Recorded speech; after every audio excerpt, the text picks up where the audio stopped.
It's come the time where we actually need to consider who's going to run for the president in 2024. Blimey, that went quick. I know. It always starts about 2 years before the elections actually happen. They're always voting for things. I know. It's funny. It's almost like it's a part of their culture, isn't it? I know. They must be the world's best democracy. Sorry, I can't keep a straight face. Carry on. But yes, one of the first people to say that he is interested is Bernie Sanders. So it says Sanders has not ruled out another run for president if Biden doesn't. Of course, Biden being the incumbent, very unlikely. It says, the Vermont senator's former campaign manager wrote in a memo that allies should keep a potential third run for the presidency in mind. Among the reasons he listed, an NBC News poll showing that Sanders' endorsement is more likely to sway Democratic voters than that of Biden or Representative Alexandria Ocasio-Cortez.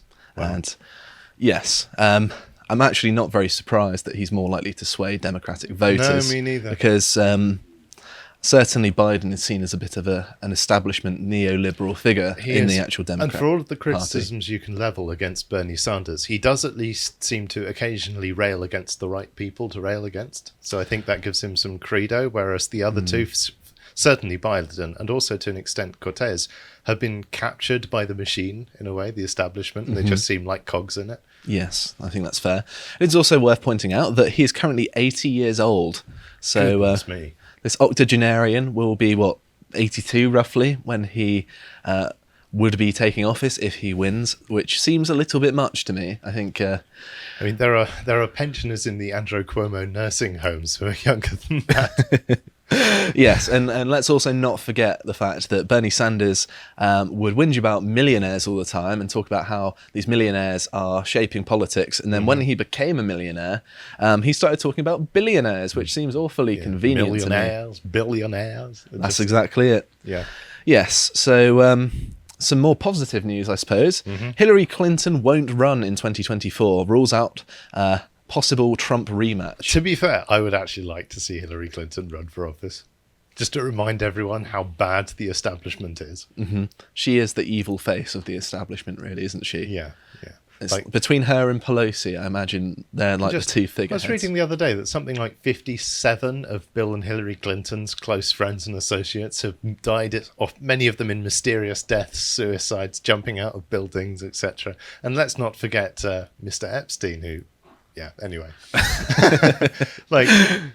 You have to look quite hard to find a worse candidate. Yes, that is true. Although I don't want to say too much more because I'm rather attached to living. Yeah, me too. That was a joke, by the way. All of that, none of it ever happened. These 57 people, I'm sure they're just fine. Wink, wink.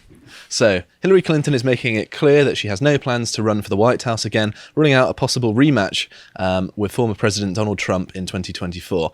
Asked whether she would be open to running for president, Clinton laughed it off, telling MSNBC's Morning Joe on Tuesday, no, but I am certainly going to be active in supporting women running for office and other candidates who think should be re-elected or elected, both women and men, which is kind of confusing. So, women or men? What? Both women and men? Well, it doesn't really make sense. First of all, she has to say supporting women because she thinks of herself as the feminist candidate, even though I'm sure many feminists are just as revolted by her as the rest of the American public. But then after saying that, she can't burn her bridges with the male candidates in her web of influence, so she has to name drop that as well. It's a bit weird. Yeah, she's clearly going across a sort of tightrope there. I thought normally the opposing candidates tend to get forced off of the edge like she did to old Bernie Sanders. There has been speculation that Clinton could potentially cast a presidential bid in 2024 after skipping the 2020 primary, and some were hopeful to see a return given that President Joe Biden's age as the oldest president to be inaugurated and Vice President Kamala Harris's fairly low approval ratings. And the article from Newsweek goes on to talk about Trump, who, I mean, we all kind of knew that he's probably going to want to run again, right? This is not really a surprise. Yeah, unless he runs into massive health issues, unexpected grenades or other health problems that a popular ex-president can suffer.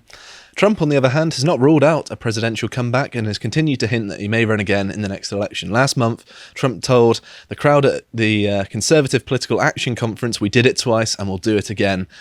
We're going to be doing it again a third time." Despite losing the popular vote in 2016, Trump clinched the White House after securing 304 electoral votes over Clinton's 2 electoral college votes. That should be to Clinton's 227. And yes, last week, Biden's approval rating saw a slight uptick following the State of the Union address, which is often expected in the days after a president speaks to the nation. His approval I'm surprised that happens with Biden, because anyone I know seeing Biden speak is just like, oh, God. I'm surprised anyone understood a word he said, to be honest. Apparently, his approval rating is currently 1.5 percentage points higher than Trump's was at a year into his presidency, but the uncertainty surrounding Ukraine and how Biden's actions will affect American voters is still to be determined. But there is a thing there, of course, that America currently is in war mode, particularly the media, and so everyone's rallying behind the war leader who is sending, I think, upwards of $1.6 billion to Ukraine. They've already sent one 800 billion package, and they're sending another, I believe. So, yeah. No, that's quite significant. Yes, it is indeed. And Biden, of course, has confirmed that he's going to run again. The Daily Mail here reporting on this. 800 million. So Biden, 79, has told Obama he is running again in 2024, despite concerns over his age and approval ratings below 40%. President Joe Biden has told former President Obama he plans to run for a second term. I think he had some kind of dinner with Obama recently, some sort of formal dinner. Yeah, I saw some of the footage from that, because you just see Biden like wandering around the room. No one wants to speak to him. He's looking like a lost and pathetic old man. Well, everyone's like, hey, Obama, hey, how are you doing? And Barack's shaking hands with people. And he's sort of on Obama's shoulder being like, hey, Barack, hey, Barack, hey, Barack. And Obama's sort of like, well... No one wants to be told a shaggy dog story by Biden that doesn't go anywhere. At least Obama can string a sentence together. I know, right? For all his evils. So yes, he also thinks that he is in the best position to defeat former President Trump in a potential rematch, apparently. Of course, he's going to say that. Whether it's actually true or not is another matter. I would be very surprised Trump, in a free and fair election. He only had 1.5% election inflation. I got us 8 points of inflation in the first year. Yeah, I can see that going. So he says, this is a source close to Biden. I believe he thinks he's the only one that can beat Trump. I don't think there's anyone in the Democratic Party who can beat Trump, and that's the biggest factor. That's quite an endorsement for Trump, actually, considering how much they demonize him. Yeah. They recognize that he is a force to be reckoned with. So, well, Trump is incredible at mobilizing both sides of the political spectrum. He's a Marmite figure. He polarizes people, and he will mobilize more Democrats to go out and vote if he's running. But he will also motivate a lot of conservatives to go out to vote. That's true. So it's what that effect has in the electoral calculus that's important. It's also worth mentioning that some GOP donors reportedly told Joe Manchin that they want him to face off against Trump as Republican in 2024, which is... Well, that's interesting. Against Trump. That's curious. Yeah, this is as a Republican. Obviously, he's So in the primaries, right? Yes. So they want him to switch parties from the Democrats and then face Trump in the primaries to be the Republican candidate, which seems he is likely. One of the most base Democrats out there. I know, however... I don't think this would work, though. No. I don't think Joe Manchin would stand a chance. No, I don't think many people on the actual right would want to vote for a former Democrat, really. Well, Trump was a former Democrat, wasn't he? Yes, but he's redeemed himself since. He's not just switching sides pre-election, is he? No, you're right. Yeah, that's a dumb idea. But what's interesting here, really, is that there appear to be these GOP donors who want a Trump-like figure, but not Trump. Right? They want someone who goes some of the way, but they don't want Trump, which is curious. Yeah, and he's rejected this. A spokesperson for Manchin pushed back against the CNBC report and said that the senator would continue representing West Virginians to the best of his ability. So, although there were some rumblings, I don't think this is necessarily likely. However, anything is possible when it comes to US politics. Yeah, absolutely. So it's worth considering. Of course, Ted Cruz hints again that he will run for president in 2024 if Trump doesn't end up on the Republican ticket, which would be a surprise, to be fair. Yeah. However, Cruz has expressed like interest. I say, accidents can happen. He told NBC News that the GOP primary will very much hinge on whatever President Trump decides to do, and I expect that everyone else will react accordingly when he does make that decision. His comments come after he said last month he would absolutely, in a heartbeat, launch a second presidential campaign. So yes, we know Ted Cruz wants to be president. That's not really a surprise. No, though with that beard, I don't think he's going to make it. Well, you don't think the beard's going to cut it?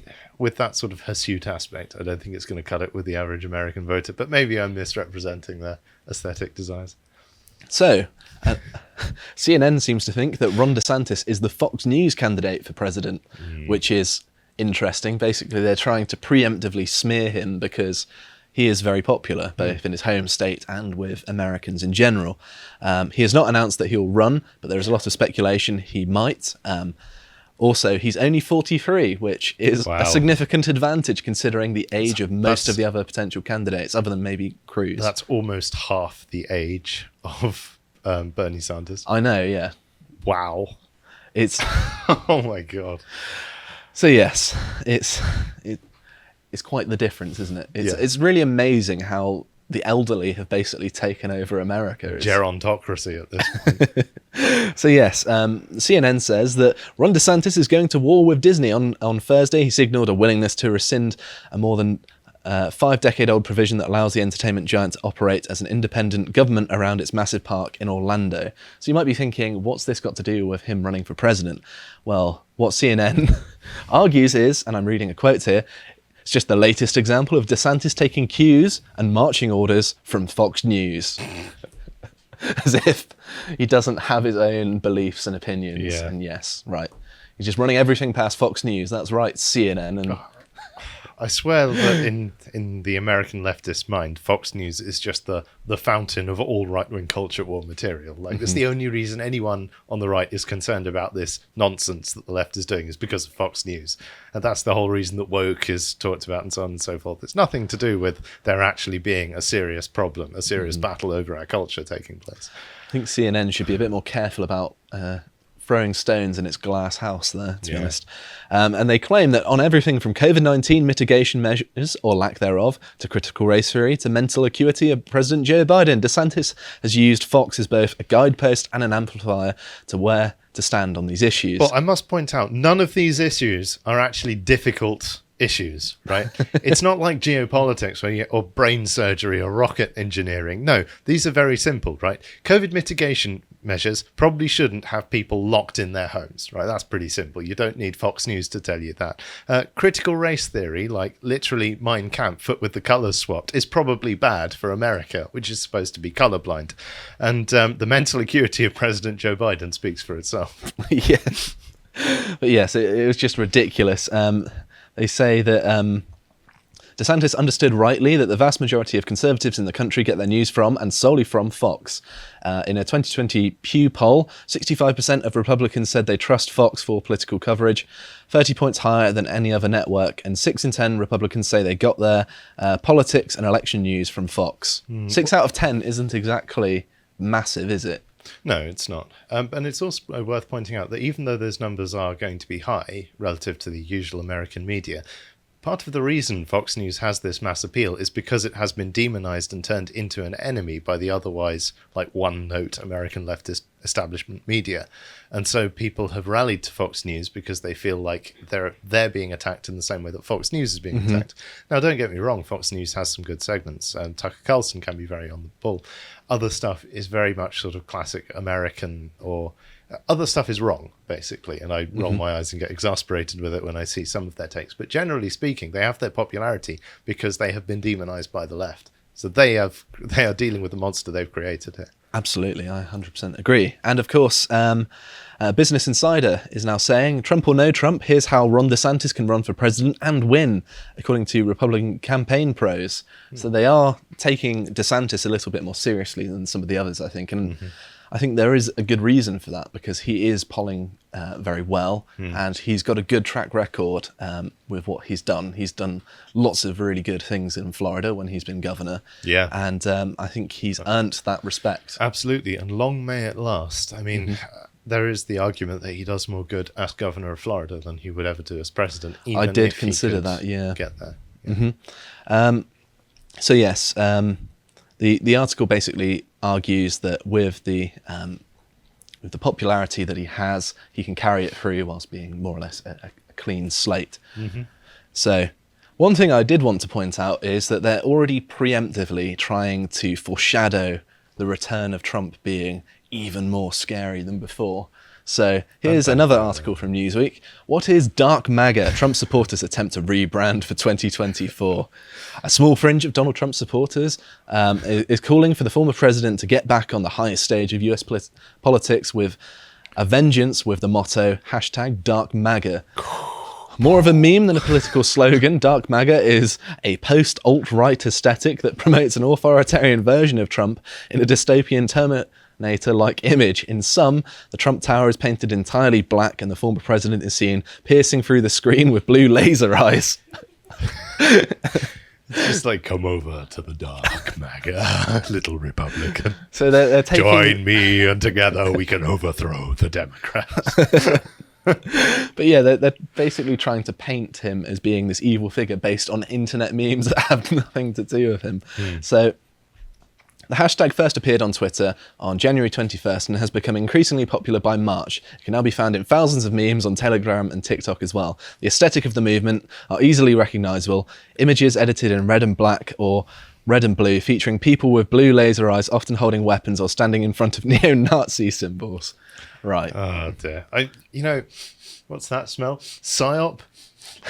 It might well be, yes. It does remind me of the whole QAnon stuff, which seemed to be the creation of such an esoteric and lunatic conspiracy theory that it would attract many people who would otherwise be relatively reasonable contrarians, and just sort of get them tangled up in this movement that was very easy to smear and discount and destroy. And I don't know, I'm getting echoes of that with this, I think. Yes, they're deliberately trying to set it up as if Trump's going to return and be this even more sort of the return of Napoleon after his exile. Yes, sort of but figure. they're also trying to tar him with the image, to associate him through his supporters with this imagery, which, yes, it might be mimetic and cool, but it's also threatening and creepy and spooky to the internet uninformed. That's true, yes. So it goes on to say the Dark MAGA is the aesthetic demand that Trump embrace a harder and more focused approach to the role only he can fill. He was too kind-hearted, too forgiving. Dark MAGA demands that he learns from his mistakes, writes another Twitter user.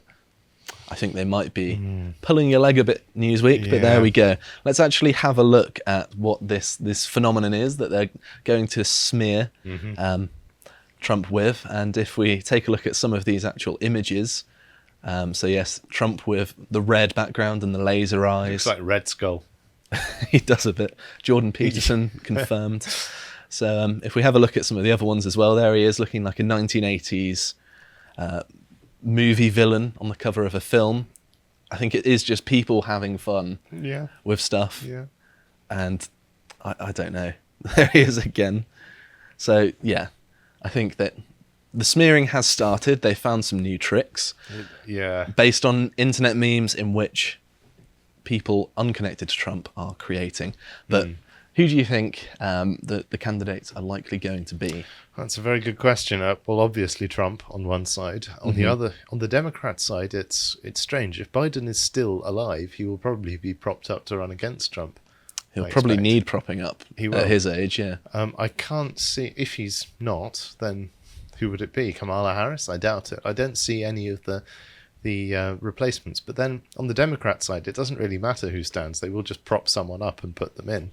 It's on the Republican side where it's more interesting. Josh Hawley, I noticed you didn't mention. I think he's still too early in his career, but he's another young Republican who's been somewhat based on a number of issues. So. I think there might be a tactical decision by Trump not to run and let Desantis run, and maybe Trump do a sort of Obama-Biden arrangement. That would be, I think, very clever, but I don't think he has that subtlety. And I think Trump's power is not actually in his ideas necessarily. I think it is in his personality, his ability to present himself as a showman. And if he's not filling that role, I think he'll be actually quite ineffective in a behind-the-scenes role. Yes. If he were a man of ideas, it would be different. But I'm afraid to say, for all that I liked some things about Trump, he is not a man of ideas.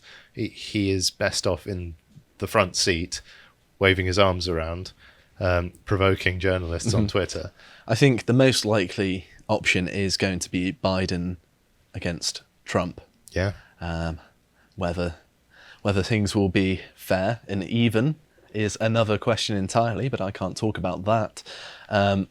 However, I think that perhaps there is potential for a DeSantis run, but I think, as you say, it's somewhat unlikely, and I think that Trump will capitalise on the desire for him to return to politics and it be another Trump versus Biden thing. Although Trump does have the advantage of actually being able to string a sentence together, so I look forward to seeing the debates. Just about. If you appreciated that segment from the podcast of the Lotus Eaters, you can go to lotuseaters.com to get access to all the premium content we have on the site, such as the Contemplation series Josh does, this one on the cultural impact the United States has on Britain. Now, if you want to follow what else Josh is putting out, you can follow him on Getter at @Josh_firm on Getter. Thank you and goodbye.